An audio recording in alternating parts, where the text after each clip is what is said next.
Ya, baik. Bismillahirrahmanirrahim. Assalamualaikum warahmatullahi wabarakatuh.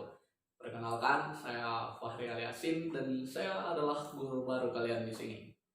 Jadi, pada kesempatan kali ini saya akan membahas tentang pembagian zaman prasejarah berdasarkan alat dan teknologinya. Akan ada beberapa zaman yang kita bahas di materi ini. Yang pertama akan ada zaman Paleolitikum, zaman Mesolitikum, zaman Neolitikum, zaman Megalitikum, dan nanti kita juga akan membahas tentang zaman Perundegian atau zaman logam. Dan pada kesempatan hari ini saya hanya akan membahas tentang zaman Paleolitikum. Kalau begitu langsung saja kita mulai materinya. Ya, seperti yang bisa kalian lihat di layar, yang pertama yang akan kita bahas yaitu pengertian zaman Paleolitikum. Zaman Paleolitikum ini adalah zaman batu tertua yang berlangsung sekitar 600.000 tahun yang lalu, di mana pada zaman ini alat-alat yang digunakan masih sangat-sangat kasar dan masih sangat sederhana. Jadi bisa kalian bayangkan kalau anak-anak seperti kalian ini hidup di zaman Paleolitikum, di mana pada zaman ini belum ada Facebook, belum ada Twitter, belum ada Instagram, micet mungkin, ataupun WhatsApp dan yang lain-lain sebagainya. Betapa susahnya kalian semua kalau hidup di zaman ini. Saya kira jelas kita ke pembahasan yang kedua. Ada ciri-ciri zaman Paleolitikum. Ada dua ciri-ciri zaman Paleolitikum yang akan kita bahas. Yang pertama dari jenis manusia yang ada pada zaman Paleolitikum ini, dan yang kedua ada kebudayaan pada zaman Paleolitikum. Kita bahas yang pertama dulu, ciri-ciri manusia pada zaman Paleolitikum. Di zaman Paleolitikum ini ada beberapa jenis manusia purba yang hidup. Yang pertama itu ada Pithecanthropus erectus, Homo ajacensis, Meganthropus paleojavanicus, dan yang terakhir ada Homo solensis, Pak. Iya, tepat sekali. Homo soloensis. Homo solensis ini ditemukan di salah satu perairan Danau Bengawan Solo. Begitu. Kemudian kita ke pembahasan yang berikutnya, yaitu kebudayaan pada zaman Paleolitikum. Dan kebudayaan zaman Paleolitikum ini ada dua. Yang pertama kebudayaan Pacitan dan yang kedua ada kebudayaan Nyandong. Kita bahas yang pertama dulu, kebudayaan Pacitan. Kenapa dia dinamakan kebudayaan Pacitan? Karena alat-alatnya itu ditemukan di Pacitan. Kalau alat-alatnya ditemukan di Konsel, ya mungkin saja namanya kebudayaan Konsel. Ataupun kalau alatnya ditemukan di Kendari, ya mungkin juga namanya kebudayaan Kendari. Tetapi karena ditemukan di Pacitan, berarti namanya kebudayaan Pacitan. Baik, tepatnya pada tahun 1930-an atau lebih tepatnya tahun 1935 ada seorang peneliti yang kalau kita lihat dari namanya sepertinya dia orang Belanda. Jadi namanya Van Hein Koningswolf. Van Hein Koningswolf ini menemukan suatu batu yang bentuknya seperti kapak tetapi polesannya masih sangat kasar. Makanya peneliti pada saat itu memutuskan untuk memberikannya nama Cooper atau kapak penata, atau mungkin lebih terkenal dengan kapak genggam karena dia tidak mempunyai tangkai. Yang berikutnya itu ada kebudayaan Nyandong.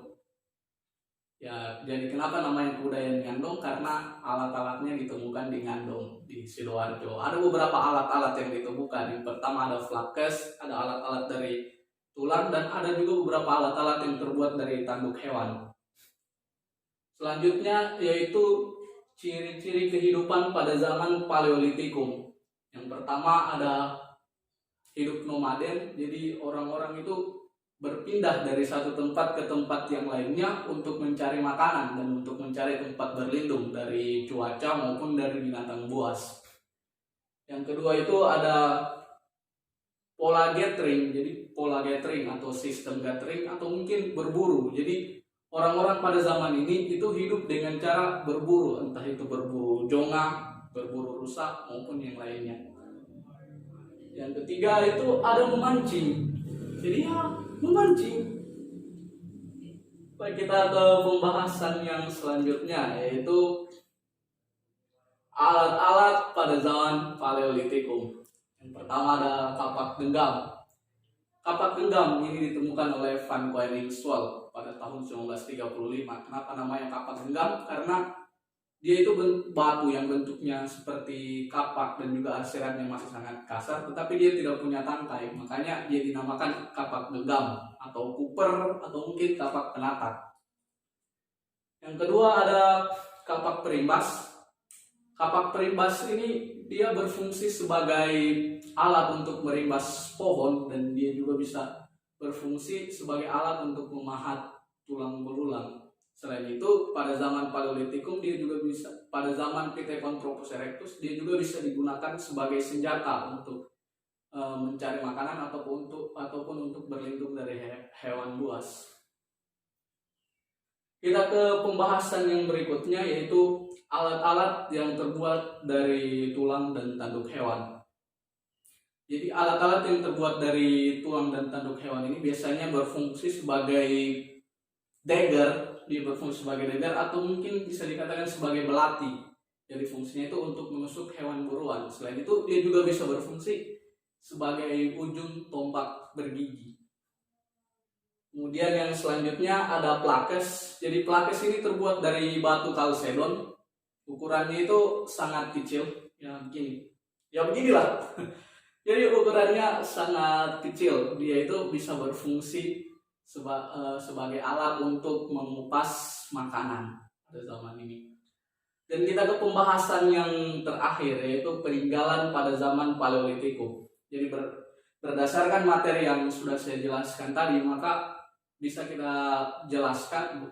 kita sampaikan bahwasannya alat peninggalan pada zaman Paleolitikum ini ada kapak genggam, kapak perimbas, ada alat-alat yang terbuat dari tulang, monofasial, serpihan-serpihan, flakes juga, dan juga ada alat-alat yang terbuat dari batu yang kedua sisinya itu telah dikerjakan ataupun telah dipoles.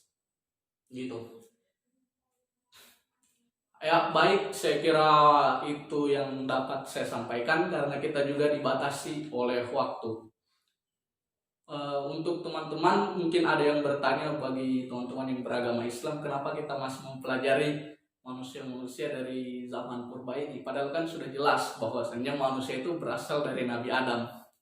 Sekali lagi saya ingin jelaskan bahwasannya ini adalah materi yang ada di kurikulum dan mewajibkan kita sebagai guru untuk menjelaskan hal ini. Bukan untuk membuat kalian percaya 100% bahwasannya manusia ini berasal dari manusia-manusia purba, tetapi sebagai ilmu bagi kalian semua agar bisa berpikir lebih dewasa dan membedakan mana yang benar dan mana yang salah.